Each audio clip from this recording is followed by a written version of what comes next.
lama. Saya buat kerja kayu sebelum ni. Jadi bagi saya benda tu macam biasa je. Tapi saya tak sangka orang Malaysia ni anggap benda tu satu benda yang luar biasa. Saya pun tak expect juga sampai dapat bina sebuah rumah tu. Tapi mungkin sebab semangat dan juga ada beberapa faktor membuatkan saya nak teruskan. So apa pun kita, apa saya boleh cakap,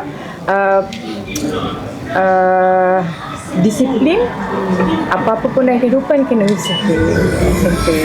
Untuk berumah asalnya sebelum ni saya mengajar kafa, tapi saya dah berhenti. Saya banyak fokus pada konten juga. So daripada situlah duit tu kita ambil untuk buat rumah sikit. Tapi dah berhenti dah setahun lebih. Masa tak fleksibel. Saya ibu tunggal. Ada seorang anak perempuan yang mana saya fikir akan datang kalau kata saya tak ada.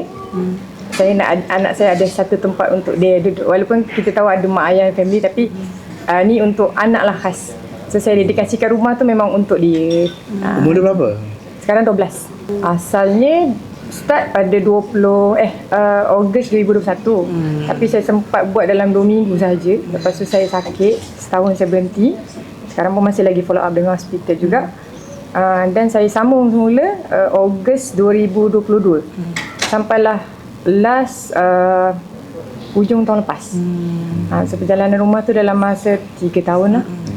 Jalan secara sikit sampai siap. Tanah tu mak hadiahkan pada kami lah. Cepat beradik. Tengku datang tak silap saya setahun lebih yang lepas. 3 hari sebelum raya, sebelum puasa. Sebelum tu saya buat konten untuk Tengku.